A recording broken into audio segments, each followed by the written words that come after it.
Welcome, Jen. Thank you for giving me some time today, all the way over in Australia.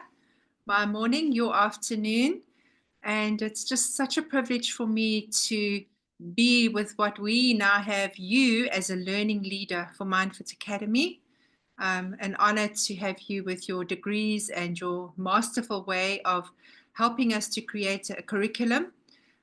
So I just want to acknowledge you for the work that you've done with MindFit, especially with the MindFit for Teens program. But, saying all of that, you've probably got so much to share with people. And I really want to ask you, why did you get involved in this work in the first place, Jen? So, hi everyone. And just what got me involved is initially when we started having conversations about offering programs to teens, we chatted about that, and I just saw that what I was able to offer was more from my education space than it was from the coaching space and from the principal space. So then we had another conversation, and I said to you, I think I need to just get more familiar with the principal space. Although I'd been on the awakening, I just felt I needed to go a little bit deeper. And so went on the coaches training. And what really grabbed me about the coaches training, and obviously it helps with developing the curriculum that we did, but just the way that you kind of work yourself out of a job as a coach, especially based on the way that we do the coaching, because it's about empowering the individual just to realize that they have everything that they need to navigate life, and they just need to remind themselves and remember that they have all of that. I think that too often we outsource stuff. We outsource our thinking, we outsource our health, we outsource a whole lot of things. And we forget that we actually do have the answers because we just get so caught up in the busyness and we don't take time to sit aside and go, well, what is it that is right for me? How am I feeling in this space? What is it that I need to be doing? And just connecting with ourselves, connecting with God, the spiritual aspect, and then just taking it forward from there. And what I notice is that sometimes when we outsource, we get so many ideas and so many voices that it actually leads to more confusion. And we act on things that we think we should be doing, and we've learned through the awakening and the principles that we shouldn't be shitting on ourselves. um, and when we shit on ourselves, it just causes more confusion and less clarity. And when we take the time and just go and sit and be present with ourselves and find out what our wisdom is, it never leads us in the wrong way. It always guides us absolutely perfectly Mm. to where we need to be going. And yeah. You said something, and I'm sure a lot of people are saying, "What are you talking about?" As an educationalist, we are allowing people to find their own way. I mean, this is so, diametrically opposite to what we have been taught to be as human beings, right? Like, Mm. yes, we do need to point people, we do need to guide people, but what you are talking about is, there's some wisdom that everyone's got, even as a teenager. I'd love you to speak more about that. Just I think everybody just they do have that wisdom, but as I said earlier, they forget about it, and they just need to be prompted to find their wisdom and to come up with the insights. Um, so I've noticed it with my young adult children that sometimes they'll make decisions and I'm looking and going, "Oh my goodness, what the heck are you doing?" It's like you shouldn't be doing that. You shouldn't be doing that. That doesn't make sense. But then you step back and you look and you go, "Oh wow, they have they're doing exactly what they need to do." I didn't understand it when they made that decision, and they chose that path. But now I'm looking and I'm going, okay, I can understand that now. I can see that they are being led and guided. And when it happens, I do ask the question and go, "Are you sure about this?" And they'll say to me, "Yeah, it's just I feel the pull." And Wow. sometimes they'll come to me and they'll say, "I don't know what to do about this," and I'll go, "Okay, we'll go sit with it. You'll get the answer." because I know that they will get the answer. And like we also say with our coaching, my wisdom is not your wisdom, and your wisdom is not my wisdom. So we all have our different life circumstances, the way that we see the world, the way we engage with the world, and that does influence us to an extent. So when they come to us, we come from a headspace. We tend to come from a headspace and say to them, well, think of this rationally. This is what you should be doing because this just makes sense. Um, but they actually, if they go and they sit with it, they can think about it rationally. And then I'm a classic overthinker, so I know how helpful that is. But then when I go and sit with it and feel what it is that that I need to be doing, I'm saying should, but what I need to be doing, where I'm being guided, where I'm being pulled, then the peace comes and I follow the peace. And I hope that my children do the same. And I know one is struggling to do that, but I've got three, and the other two seem to be they seem to get it. They don't always understand in the moment why they're getting pulled in this direction, but when they sit with it and they get that sense of calm, they just have the understanding that okay, it may not make sense to the world out there what I'm about to do, but it makes sense for me, Yes. and that's all they need. You mentioned something, and I really want to just kind of go back a little bit. You said, the spiritual aspect and being guided by God. And this is such a big element that people have not really used in their work. The Mm, work environment makes you feel like you've got to just be this kind of person that is, head down, let's get it done. And that's not wrong. But what you are pointing to is that there's a piece there that should you be quiet enough, you were talking about teens, but I'm really referring to everybody now, that should you be quiet enough, you can access that piece. So I mm. love that you are now saying, wow, even your kid, your young adult children, you allowing them to do this. So what does that mean for other people? What would you say to people who are saying, no, I just don't get that. I don't understand that. And how am I going to do that? Because everyone's looking for peace, right? So what would you Mm. say to them? You need to remove this and set it aside. I use the analogy that we think things up and we create a thought storm and we overthink, and our thinking causes our suffering. Um, and the only person that can stop that is yourself. So Hmm. it's about noticing. Yeah. So when you feel you get that sensation. I know I listened to part one yesterday, and you're saying feeling is a reflection of our thinking. We learn that in the coaching as well. So when you get that feeling that's unsettling, it's because your thinking's unsettling. So it's okay. What thought am I having that is Right. causing this me to be unsettled? Then you're not trying to think too much about that. Just noticing the thought and going, okay, that's not a helpful thought. Let me just let go of that and then we go, I want to go back to my peace. So it's really just and being present in the moment, because when our thinking, wherever our thinking goes, that's where our energy flows. So we're going to be in the future, we're going to be in the past, and I still struggle. I still have those moments when I'm in the future and then I'm in the past, and I'm like, oh my word, I'm not enjoying this. So let me just come back here, and none of that exists. None of that exists. It's Right. stored thought, it's future thought, it's not real.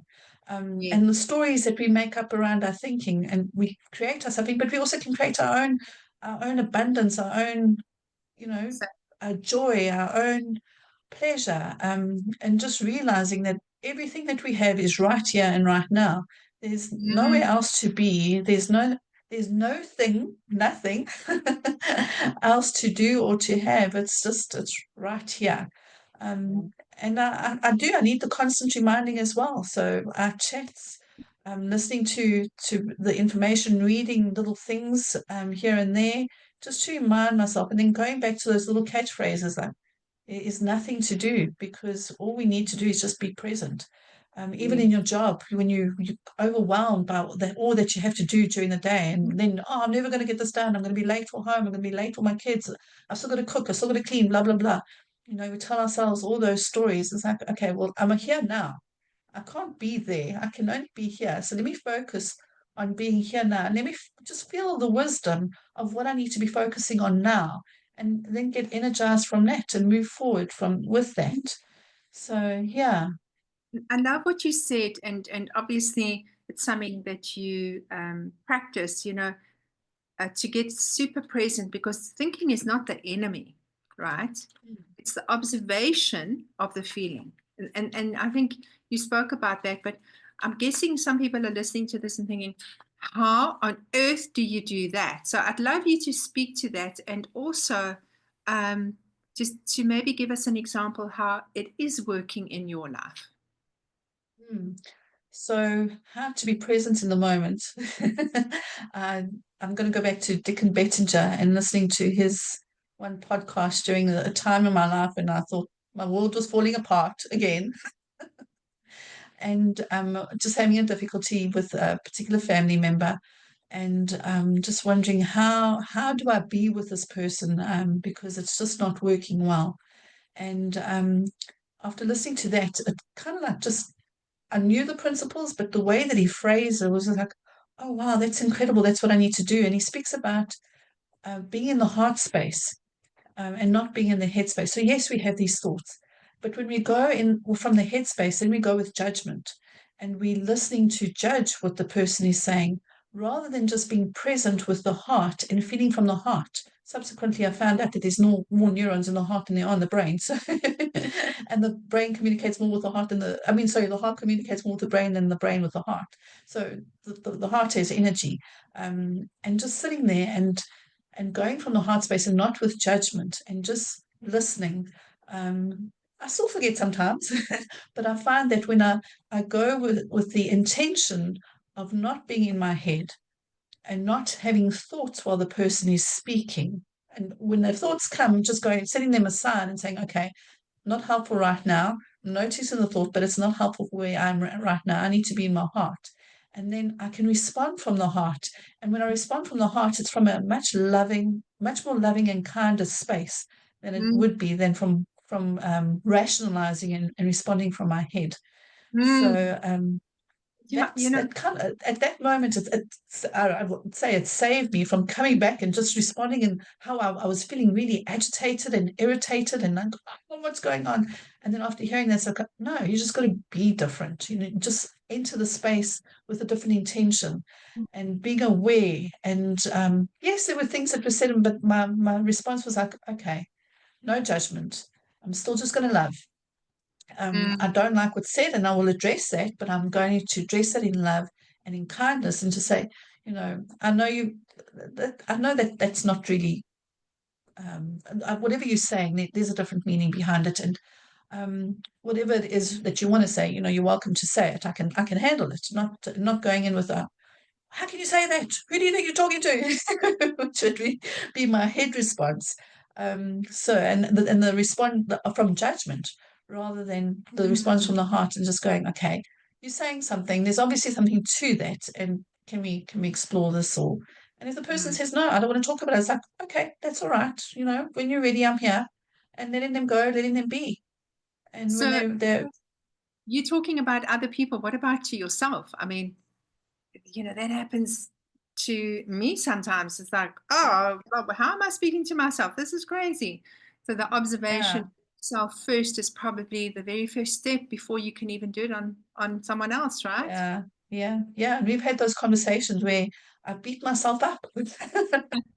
And you've asked me, so how does that feel? And it's like, no, it doesn't feel good. So are you going to stop?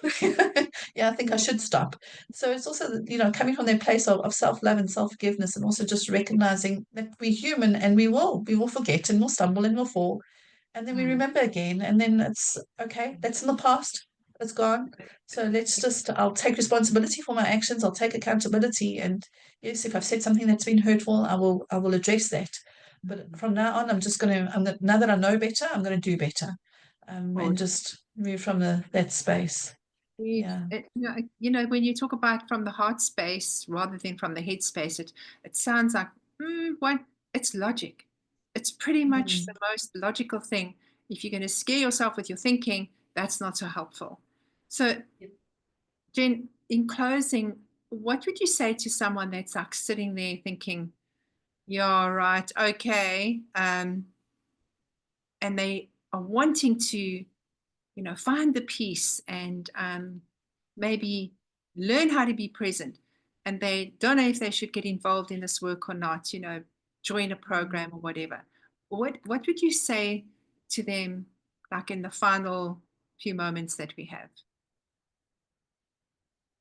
It is definitely worth the journey, and it's probably the start of the journey, because you awaken, as the program is entitled, and then you start seeing things and you start realizing things and you start seeing that there's more and it's better and different.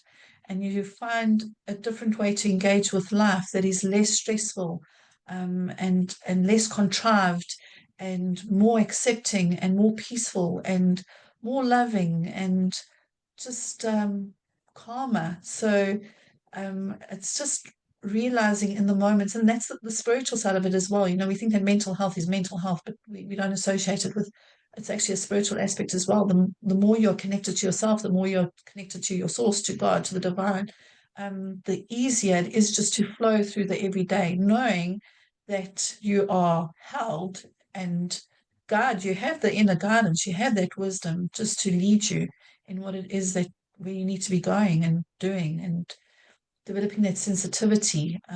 It's Yeah. yeah, it's But been a good journey. It has been challenging, but it's been a good journey. when you start waking up to certain aspects that have been habitual, and you see that it can be different, and what we have now termed in our one program the inner guidance system, Mm, your GPS, your inner GPS, that's the thing that's guiding you, like a normal GPS in yeah, a car.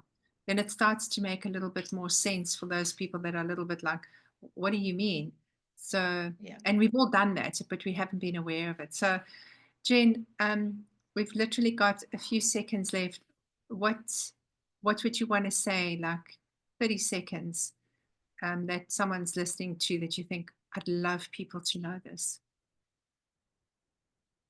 Ah, that you are your own best friend, that you are powerful and amazing.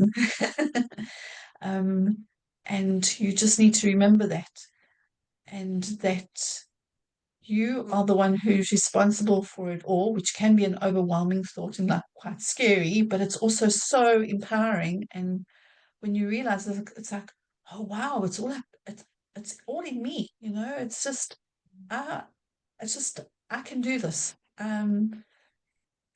don't know how to explain it. I don't know how to put it in words. It's just it's empowering and it's calming and it's challenging and it's um just it sets you at ease because there's nothing out there that has the control over you that you think it does. It's all Absolutely. from within, and that is one of the most powerful things that you can realize because then there's nothing that can stop you. You know, it's, Right. Right. Yeah. It's all yeah, you as we sit here now, and it's all with everybody else. Jane, thank you so much for being here. I really appreciate your time and for your very powerful message. I feel quite inspired by some of the things that you said, and I look forward to chatting more about this. So, thank you for your time today. you're welcome. Thank you.